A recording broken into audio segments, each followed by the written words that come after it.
नमस्कार दोस्तों, स्वागत है आप सभी का हिंदी महासागर में। हम पढ़ रहे हैं राग दरबारी उपन्यास। राग दरबारी उपन्यास का यह 7वां अध्याय है। इसके पहले के 6 अध्याय जो है पढ़ लिए हैं, तो जिसने ना देखे हो तो वीडियो जाकर प्ले लिस्ट में देख सकता है। आइए अब 7वां अध्याय शुरू करते हैं। छत के ऊपर एक कमरा था जो हमेशा संयुक्त परिवार की पाठ्य पुस्तक जैसा खुला पड़ा रहता था। कोने में रखी हुई मुखदरों की जोड़ी इस बात का ऐलान करती थी कि सरकारी तौर पर यह कमरा बद्री पहलवान का घर है। वैसे परिवार के दूसरे प्राणी भी कमरे का अपने अपने ढंग से प्रयोग करते थे।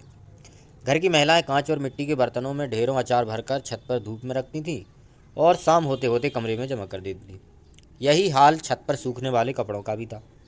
कमरे के आर पार एक रस्सी लटकती थी जिस पर शाम के वक्त लंगोट और चोलियां, अंगोछे, पेटीकोट साथ साथ झूलते नजर आते थे। बैजी की दवा खाने की अनावश्यक शीशियां भी कमरे की एक अलमारी में जमा थी। प्रायः सभी शीशियां खाली थी।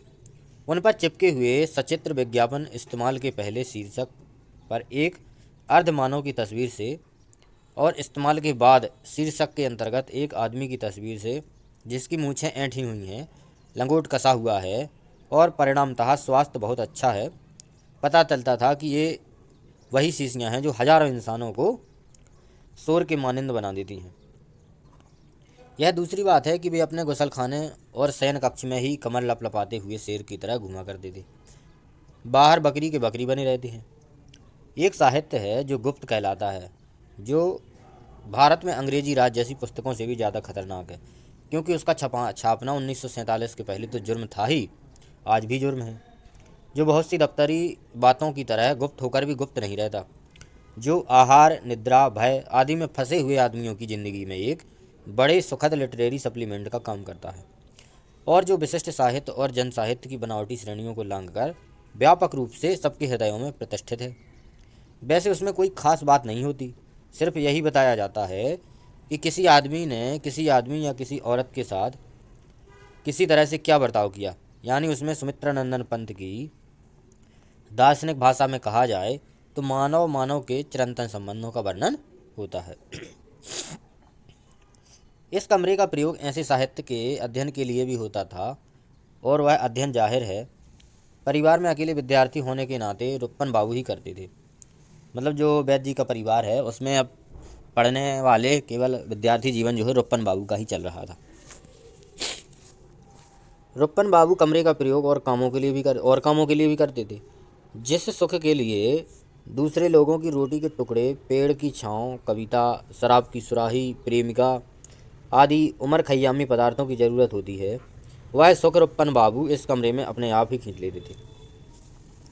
परिवार के सभी लोगों में शांतिपूर्ण सह अस्तित्व का नारा बुलंद करने वाले इस कमरे को देखकर लोगों के मन में स्थायी संस्कृति के लिए श्रद्धा पैदा हो सकती थी। इसे देख लेने पर कोई भी समाजशास्त्री यह नहीं कह सकता था कि पूर्वी गोलार्ध में संयुक्त परिवार की व्यवस्था को कहीं से कोई खतरा है। मतलब जो उनका ऊपरी जो कमरा हुआ था बद्री पहलवान का, उसका उपयोग रुप्पन बाबू भी करते थे, वैद्य जी भी करते थे, और परिवार के जो अन्य सदस्य भी वो भी अपना सामान उसमें रख दिया करते थे। मतलब जो है उसी कमरे का सभी लोग जो है प्रयोग किया करते थे। यही कमरा रंगनाथ के रहने के लिए दिया गया था। उसे यहाँ 4-5 महीने रहना था। वैद्य जी ने ठीक ही बताया था। एमए करते करते किसी भी सामान्य विद्यार्थी की तरह वह कमज़ोर पड़ गया था। उसे बुखार रहने लगा था। किसी भी सामान्य हिंदुस्तानी की तरह उसमें डॉक्टरी चिकित्सा में विश्वास न होते हुए भी डॉक्टरी दवा खाई थी। उससे वह अभी बिल्कुल ठीक नहीं हो पाया था। किसी भी सामान्य शहराती की तरह उसकी भी आस्था थी कि शहर की दवा और देहात की हवा बराबर होती है। तो रंगनाथ की क्या आस्था थी कि शहर की दवा और देहात की हवा कैसी होती है, बराबर होती है। इसलिए वह यहाँ रहने के लिए चला आया था। किसी भी सामान्य मूर्ख की तरह उसने एमए करने के बाद तत्काल नौकरी न मिलने के कारण रिसर्च शुरू कर दी थी। पर किसी भी सामान्य बुद्धिमान की तरह वह जानता था कि रिसर्च करने के लिए विश्वविद्यालय में रहना और नित्य प्रति पुस्तकालय में बैठना जरूरी नहीं है। इसलिए उसने सोचा था कि कुछ दिन वह गांव में रहकर आराम करेगा, तंदुरुस्ती बनाएगा, अध्ययन करेगा, ज़रूरत पड़ने पर शहर जाकर किताबों की अदला बदली कराएगा, और वैद्य जी को हर स्टेज पर शिष्ट भाषा में यह कहने का मौका देगा कि काश हमारे नवयुवक निकम्मे ना होते तो हम बुजुर्गों को ये जिम्मेदारियां ना उठानी पड़ती।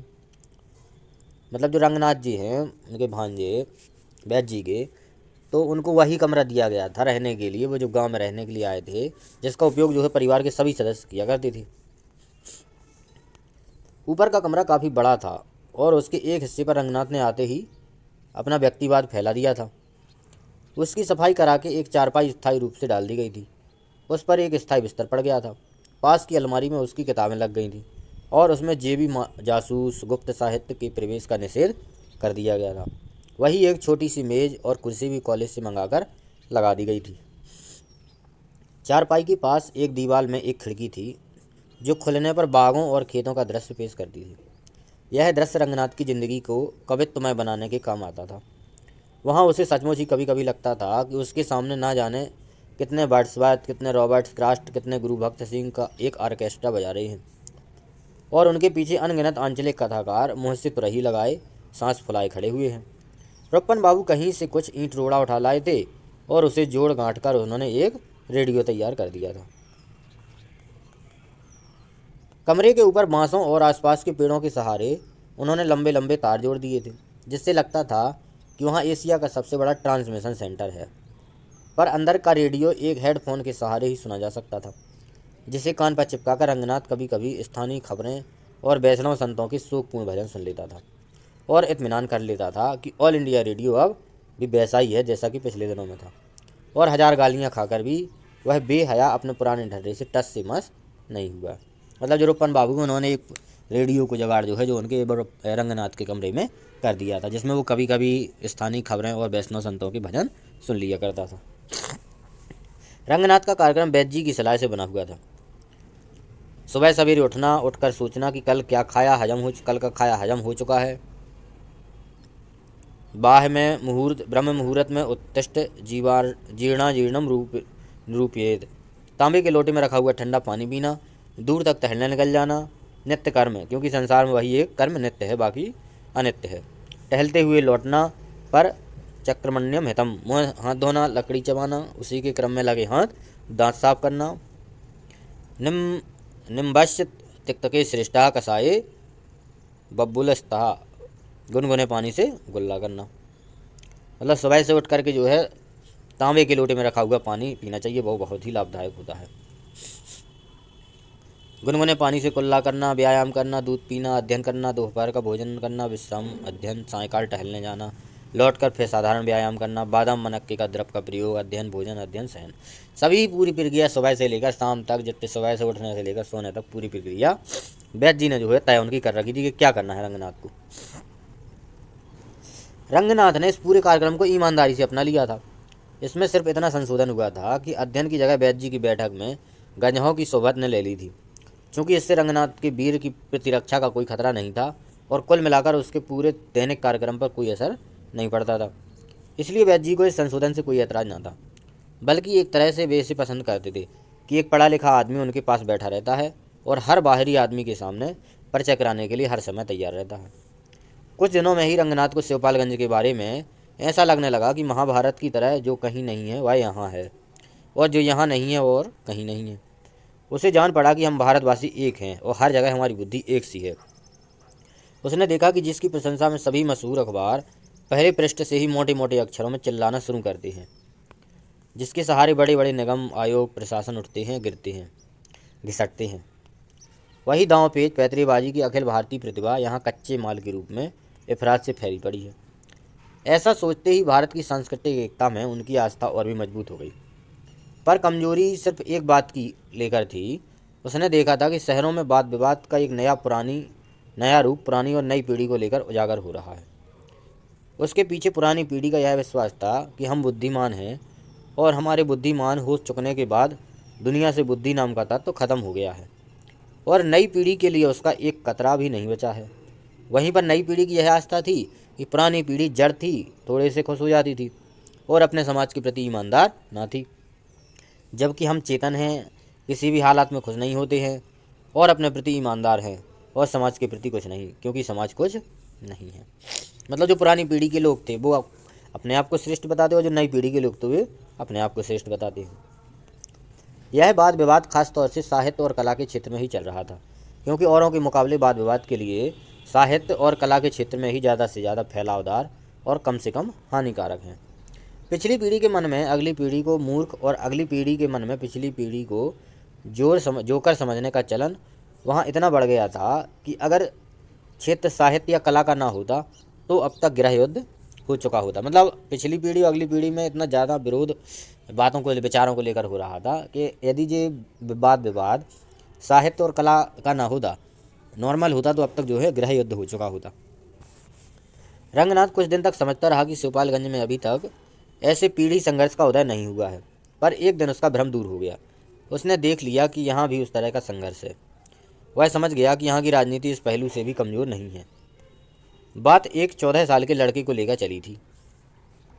एक शाम बैठक में किसी आदमी ने शिवपालगंज के उस लड़के का जीवन चरित्र बताना शुरू किया। उससे प्रकट हुआ कि लड़के में बदमाश बनने की क्षमता कुछ इस तरह से पनपी थी कि बड़े बड़े मनोवैज्ञानिक और समाज वैज्ञानिक भी उसे प्रभु का चमत्कार मानने को मजबूर हो गए थे। सुना जाता है कि अमेरिका से पढ़कर लौटे हुए कई विद्वानों ने उस लड़के के बारे में छानबीन की। उन्होंने टूटे हुए परिवार, बुरी सोहबत, खराब वातावरण, अपराधशील वंश परंपरा आदि रटी रटाई किताबी थ्योरियों को उस पर खपाना चाहा, पर लड़के ने खपने से इनकार कर दिया और बाद में वे विद्वान इसी नतीजे पर पहुँचे कि हो ना हो यह प्रभु का चमत्कार है।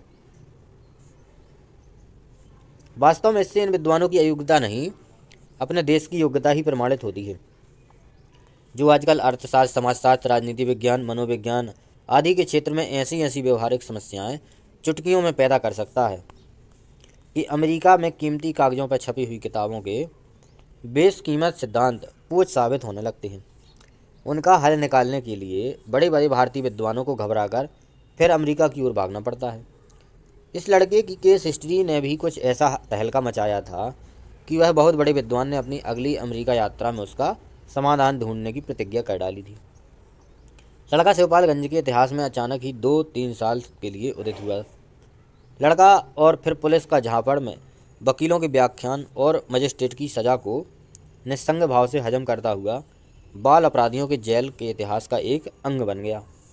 वहीं पता चला कि उस लड़के का व्यक्तिगत चरित्र देश के विद्वानों के लिए समस्या बना हुआ है और उसे सुलझाने के लिए भारतवर्ष और अमेरिका की मित्रता का सहारा लिया गया है। यह बात शिवपालगंज में आते आते लोक कथा बन गई और तब से वहाँ उस लड़के का लीला स्मरण बड़े अभिमान के साथ किया जाने लगा था।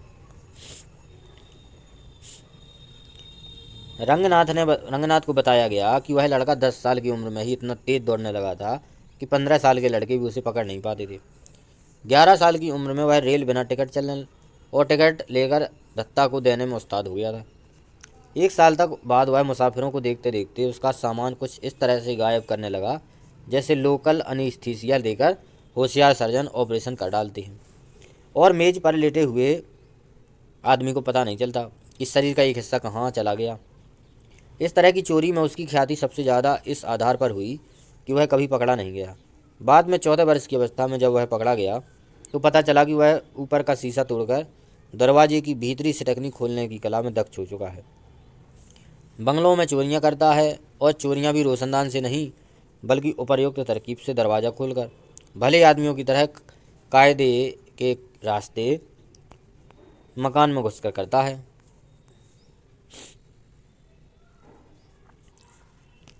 इस लड़के की प्रशंसा करते करते किसी आदमी ने बहराम चोट्टा का भी जिक्र किया, जो किसी ज़माने में उस क्षेत्र में ऐतिहासिक महत्व का चोर माना जाता था। पर उसका नाम सुनते ही एक लड़के ने बड़े जोर शोर से विरोध किया और बतर्ज विधानसभा के स्पीचों के बिना किसी तर्क के सिर्फ आवाज़ ऊंची करके साबित करने की कोशिश की। बहराम भी कोई चोट्टा था। रामस्वरूप ने 12 साल की उम्र में उठाकर फेंक दिया। वह बहराम चोट्टा की जन्म भर भी हिलाए ना हिलेगा। रंगनाथ को इस बातचीत में पीढ़ी संघर्ष की झलक दिख पड़ी। उसने सनीचर से पूछा, क्या आजकल के चोट्टे सचमुच ही ऐसे 30 मार खा हैं? पहले भी तो एक से एक खतरनाक चोट्टे हुआ करती थी। सनीचर उस उम्र का था जिसे नई पीढ़ी वाले पुरानी के साथ और पुरानी पीढ़ी वाली नई के साथ लगाते थे, और आयु को लेकर पीढ़ियों में वैज्ञानिक विभाजन न होने के कारण जिसे दोनों वर्ग अपने से अलग समझते हैं, इसी कारण उसके ऊपर किसी भी पीढ़ी का समर्थन करने की मजबूरी न थी। साहित्य और कला के सैकड़ों अर्ध प्रौढ़ आलोचकों की तरह सिर हिलाकर अपनी राय देने से कतराते हुए वह बोला, भैया रंगनाथ, पहले के लोगों का हाल ना पूछो।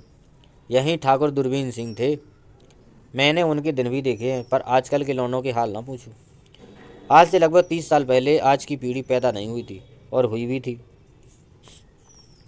थी तो यशस्वी रहें, हे प्रभु हे मुरारी, चिरंजीव रानी व राजा हमारे। या खुदाया जॉर्ज पंजुम की हिफाजत कर का कोरस गाने के लिए हुई थी। शिवपालगंज के सबसे प्रमुख गंजहा का नाम ठाकुर दूरबीन सिंह था। उसके माँ बाप ने उनके नाम के साथ दूरबीन लगाकर शायद चाहा था कि उनका लड़का हर काम वैज्ञानिक ढंग से करे। बड़े होकर उन्होंने ऐसे ही किया। जिस चीज़ में उन्होंने दिलचस्पी दिखाई उसे बुनियाद से पकड़ा। उन्होंने अंग्रेजी कानून कभी अच्छा नहीं लगा उन्हें। इसलिए जब महात्मा गांधी सिर्फ नमक कानून तोड़ने के लिए दांडी यात्रा की तैयारी कर रहे थे, उन दिनों दूरबीन सिंह ने इंडियन पेनल कोड के सभी दफ़ाओं को एक एक करके तोड़ने का बुनियादी काम शुरू कर दिया था। स्वभाव से भी बड़े परोपकारी थे। परोपकारी एक व्यक्तिवादी धर्म और उसके बारे में हर व्यक्ति की अपनी अपनी धारणा होती है। कोई चींटियों को आटा खिलाता है, कोई अविवाहित प्रौढ़ाओं का मानसिक स्वास्थ्य ठीक करने के लिए, अपने मत्थे पर प्रेम करने के लिए हमेशा तैयार की तख्ती लगाकर घूमता है। कोई किसी को सीधे रिश्वत ना लेनी पड़े, इसलिए रिश्वत देने वालों से खुद संपर्क स्थापित करके और दोनों पक्षों के बीच दिन रात दौड़ धूप करता रहता है। ये सब परोपकार संबंधी व्यक्तिगत धारणाएं हैं, और दूरबीन सिंह की भी परोपकारी के विषय में अपनी धारणा थी। वे कमज़ोर आदमियों की रक्षा करने के लिए हमेशा व्याकुल रहते थे, इसलिए लड़ाई भिड़ाई के हर मौके पर वे बिना बुलाए पहुंच जाते थे। कमज़ोर की तरफ से लाठी चला दिया करते थे।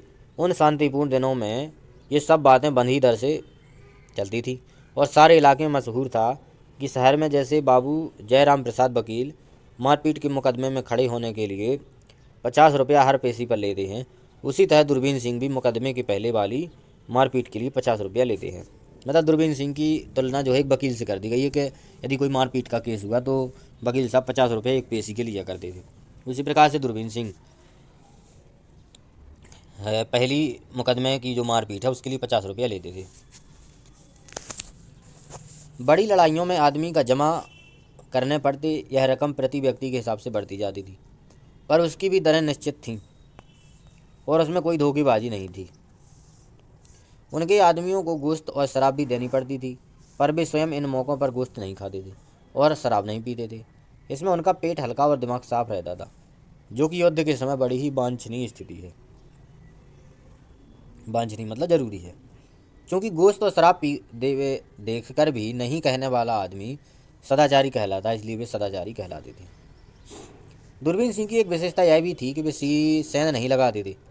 वे दीवार फांदने के उस्ताद थे और कहीं भी आसानी से पोल जंप के चैंपियन हो सकते थे।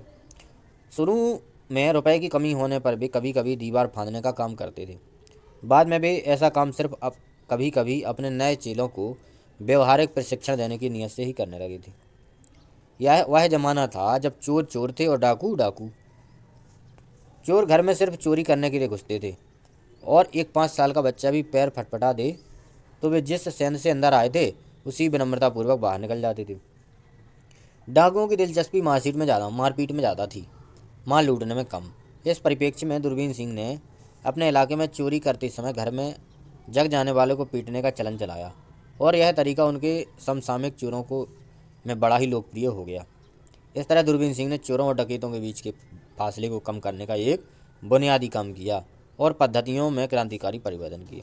मतलब कहने का मतलब उनका ये है कि जो पहले चोर हुआ करते थे वो सिर्फ चोरी करते थे। यदि कोई छोटी सी भी बच्चे की या खटपट की किसी की आवाज़ आई या किसी ने देख लिया तो तुरंत जो है बाहर निकल जाते थे।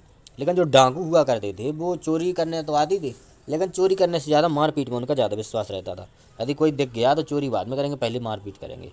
तो इस फासले को कम करने के लिए जो दूरबीन सिंह थे उन्होंने जो है मारपीट करना शुरुआत की। जब वो चोरी करने जाते यदि कोई आ गया जग गया दिख गया तो उसकी मारपीट भी किया करते थे। तो इस प्रकार से उन्होंने चोरों और जो डाकू हैं उनके बीच में जो बुनियादी अंतर था इसको कम करने की कोशिश की। पर वक्त की बात है, शिवपालगंज में जो बात भी वक्त के खिलाफ पड़ती थी वक्त की बात हो जाती थी। यही ठाकुर दूरबीन सिंह अपने नशेबाज भतीजे का एक जोरदार तमाचा बुढ़ापे में खाकर कुएं की जगह से नीचे गिर गए। मतलब जो उनका भतीजा था एक दिन उसने जो है एक तमाचा ठाकुर दूरबीन सिंह के जड़ दिया।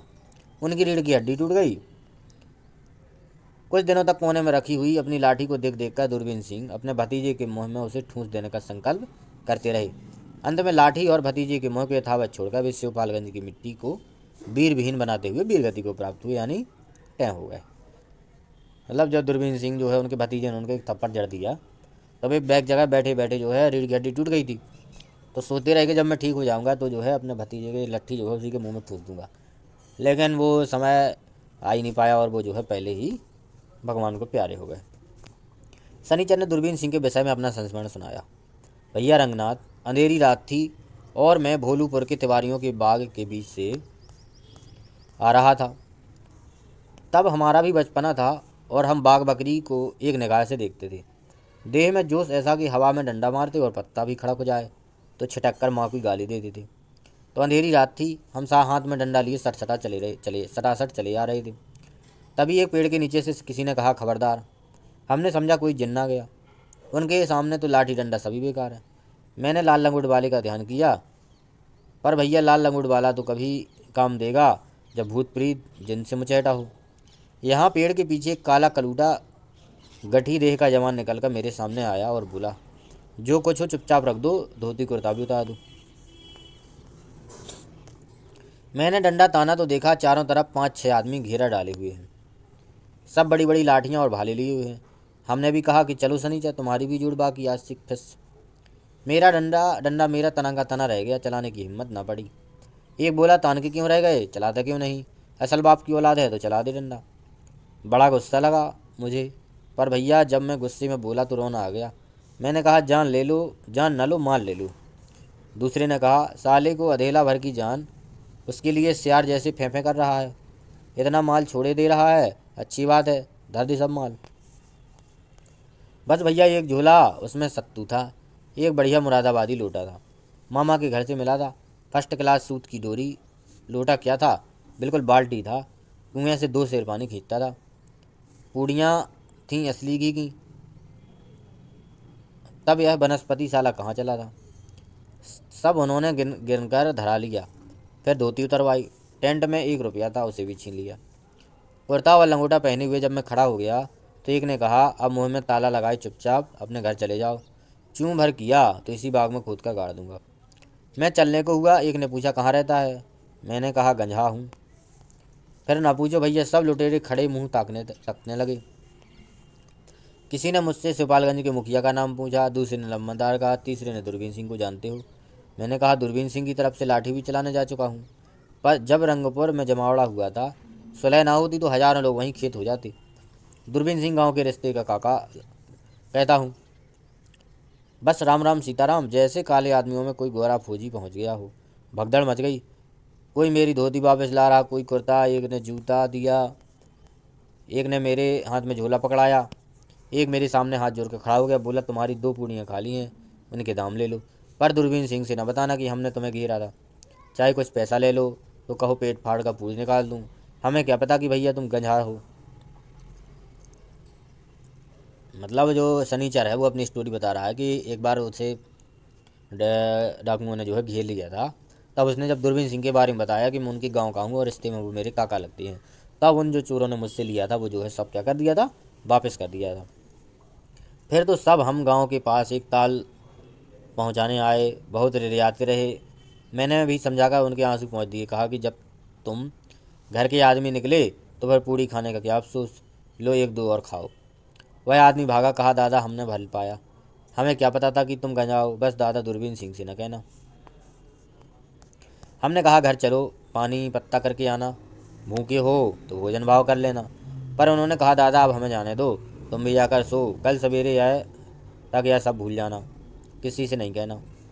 सो भैया मैं घर आकर पड़ा रहा। सवेरे होते ही मैंने दूरबीन सिंह के पे जाकर पैर पकड़े, काका तुम्हारे नाम में लाल लंगोट वाले का जोर बोल रहा है, तुम्हारा नाम लेकर बच पाया हूँ।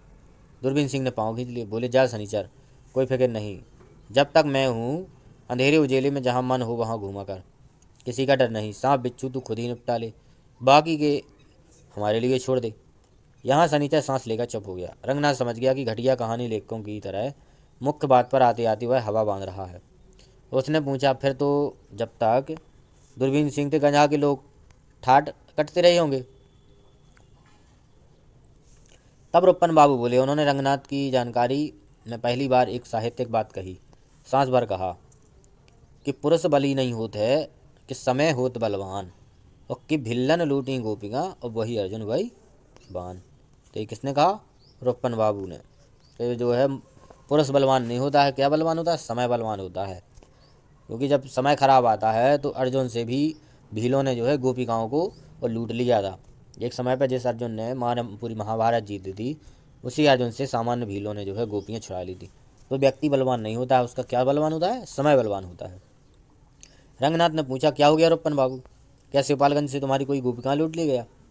रुपन बाबू ने कहा, शनिचर दूसरा वाला किस्सा भी सुना दूँ। शनिचर ने दूसरा अध्याय शुरू किया। भैया लठैती का काम कोई असेंबली का काम तो है नहीं। असेंबली में जितने ही बूढ़े होते जाओ, जितनी ही अकल सट जाती जाए, उतनी ही तरक्की होती है। यही हरनाम सिंह को देखो, चलने को उठते हैं तो लगता है कि गिर कर मर जाएंगे, पर दिन उनकी पूंछ बढ़ रही है। यहाँ लठेतों के कल्ले में जोर की बात है। जब तक चले तब तक चले, और जब नहीं चले तब हलाल हो गए। अभी 5-6 साल हुए होंगे कि कार्तिक के नहान के लिए गंगा घाट गया था। लौटते लौटते रात हो गई। यही भोलूपुर के पास रात हुई। बढ़िया चटक चांदनी। बाग के भीतर हम मौज में आ गए तो एक चवेला गाने लगे। तभी किसी ने पीछे से पीठ पर दाएं से लाठी मारी। ना राम राम ना दुआ सलाम, एकदम से लाठी मार दी। अब बोला, चौबोला तो जहाँ का तहाँ छूटा, झोला 20 हाथ पर जाकर गिरा। डंडा अलग छिटक गया। मैं चिल्लाने को हुआ कि 4 आदमी ऊपर आ गए। एक ने मुँह दबाकर कहा, 24 साले गर्दन हेट दूंगा। मैंने तड़फड़ाकर उसने की कोशिश की, पर भैया अचकने में कोई गामा पहलवान पर लाठी छोड़ दे तो वहीं लौट जाएगा। हमारी क्या बिसात। वहीं मुँह बंद किए पड़े रहे। थोड़ी देर हाथ पांव जोड़ता रहा, इशारा करके कहा कि मैं चिल्लाऊंगा नहीं। तब कहीं उन्होंने मुंह से कपड़ा निकाला। एक ने पूछा, रुपया कहाँ है? मैंने कहा, बाबूजी जो कुछ इसी झोले में है। झोले में 1.5 रुपये की रेजगारी थी। एक लुटेरे ने हाथ में खनखना कर कहा, लंगोटा खोल कर दिखाओ। मैंने कहा, बापू लंगोटा ना खुलवाओ, उसके नीचे कुछ नहीं है, नंगा हो जाऊंगा। बस भैया भी बिगड़े। उन्होंने समझा कि मैं मजाक कर रहा हूँ। फिर तो उन्होंने देह पर कुछ से सब कुछ उतार कर तलाशी ली। गांजा भांग की खोज में पुलिस वाले भी ऐसी तलाशी नहीं लेते। जब कुछ नहीं निकला तो उनमें से एक ने मेरे पीछे एक लात मारी और कहा कि अब चुपचाप मुंह बंद किए नाक के सामने चले जाओ और अपने घर दरबे में घुस जाओ। अब तक मेरी बोली लौट आई थी। मैंने कहा, बापू तुम लोगों ने हमारी जान छोड़ दी, यह ठीक ही किया है। माल ले लिया तो ले लिया, यह उसकी फिक्र नहीं। हम भी तुमको बता दें कि तुम नमक से नमक खा रहे हो। तुम हो सरकार के और हम भी हैं दरबार के। वे लोग मेरे पास से मट आए, पूछने लगे, कौन हो तुम, कहाँ रहते हो, किसके साथ हो? मैंने कहा, गंजा हूँ, ठाकुर दूरबीन सिंह के साथ रहता आया हूँ। फिर ना पूछो भैया रंगनाथ, सब ठिल्ले मार मार कर हंसने लगे। एक ने मेरा हाथ पकड़कर अपनी ओर खींचा। मैं सोच भी नहीं पाया था कि वह कहने जा रहा था कि उसने एक लंगड़ी मारकर मुझे चित्त कर दिया। मैं फिर देर से घास फूस झाड़ता रहा। एक लुटेरे ने, जो नई उम्र का सजीला जवान था, कहा, यह दूरबीन सिंह किस चिड़िया का नाम है? सब फिर ठीठी करके हंसने लगे। तो पहले एक कथन आया था कि रंगनाथ का कि CID किस चिड़िया का नाम है, और यह एक जो है चोर डाकू का कथन आया है कि दूरबीन सिंह किस चिड़िया का नाम है। यह बहुत मोस्ट कथन है। मैंने कहा, दूरबीन सिंह को नहीं जानते बाबू? क्या बाहर से आए हो? यहाँ 10 कोस के इर्द गिर्द गंजा लोगों को कोई नहीं टोकता। दूरबीन सिंह के गांव वालों को सभी छोड़कर चलते हैं। मगर बापू तुम नहीं मानते तो ले जाओ मेरा झोला, कोई बात नहीं। लुटेरे फिर ठीठी करने लगे। एक बोला, मैं जानता हूँ। अब दूरबीन सिंह के दिन लग गए। वे जितने पुराने लोग थे, थोड़ी लठैती दिखाकर 30 मारखा बन जाते थे। इनके दूरबीन सिंह लाठी चलाकर 2-4 दीवारें फांद कर बहादुर बन गए। अब बांस के सहारे दीवारें फांदना तो स्कूलों में सिखाते थे। एक लुटेरा बोला, लाठी चलाना भी तो सिखाते हैं, मैंने खुद वहीं लाठी चलाना सीखा था। पहले वाला नौजवान बोला, यही तो दूरबीन सिंह बड़े नामवार हो गए। तमंचा तक तो साले के पास है नहीं, और जागीरदारी फैलाने चले हैं, जागीरदारी फैलाने। एक दूसरा लुटेरा हाथ में चोर बत्ती लिए हुए खड़ा था। जेब से उसने एक तमंचा निकाला, कहा, देख लो बेटा, यही है 6 गोली वाला हथियार। देसी कारतूस तमंचा नहीं, असली विलायती है। कहते कहते उसने तमंचे की नली हमारी छाती पर ठोक दी। कहता रहा, जाकर बता देना अपने बाप को। अंधों में काना राजा बनने के दिन लग गए। अब भी बड़े बड़े खटिया पर रोते रहे। कभी अंधेरे उजाले में दिख गए तो खोपड़ी का गूदा निकाल लाएगा। समझ गया बेटा फकीर दास। इसके बाद भैया मैं अपने को रोक न पाया। देह में इतना जोश बढ़ा कि डंडा तक वहीं फेंक कर बड़े जोर से हिरन की तरह भागा। मैंने मेरे पीछे उन लोगों ने फिर ठहाका लगाया। एक चिल्लाकर बोला, मार साले दूरबीन सिंह को। खड़ा तो रहे, अभी मारते मारते दूरबीन बना देता हूँ। मगर भैया भागने में कोई हमारा आज तक मुकाबला नहीं कर पाया। यहाँ स्कूल कॉलेज में लड़कों की सीटी बजाकर भागना सिखाते हैं, हम बिना सीखे ही ऐसा भाग के दिखाएं कि खरगोश तक खड़ा खड़ा पछताता रहे। तो भैया गाली वाली बहुत दी उन्होंने, पर भी हमें पकड़ नहीं पाए। किसी तरह मैं घर में आ पहुंचा। दूरबीन सिंह के दिन तब तक गिर गई थी। पुलिस भी भीतर भीतर उन्हें खिलाफ रहने लगी थी। दूसरे दिन हमारा मन बहुत कुबले आया, पर हमने यह बात उनसे कही नहीं। कह देते तो दूरबीन काका उसी की ठेस में टें भूल जाती। रुपन बाबू दुखी चेहरे की बजनी झोले की तरह लटकाए हुए बैठे थे। सांस खींचकर बोले, अच्छा हुई होता, तब भी टें हो जाती तो भतीजे के हाथ से तो न मरती। मतलब उस शनिचर ने ये कहानी दूरबीन सिंह की बताई कि एक बार जब चोरों ने पकड़ा तो उनका नाम बताने पर उन्होंने छोड़ दिया और सब सामान वापस लौटा दिया आओ भगत की। लेकिन जब दूसरी बार उनका नाम पकड़े गए चोरों से और दूसरी बार दूरबीन सिंह का नाम लिया तो उन्होंने और ज़्यादा उससे फटकारा, डांटा और जो है उसका सब सामान छीन लिया। इस प्रकार उसने दूरबीन सिंह की 2 कहानियाँ जो है सुना दी। तो इस वीडियो में इतना ही, मिलेंगे अगले वीडियो में। यदि वीडियो पसंद आया तो लाइक करें, कमेंट करें और चैनल पर नए तो सब्सक्राइब जरूर करें। धन्यवाद।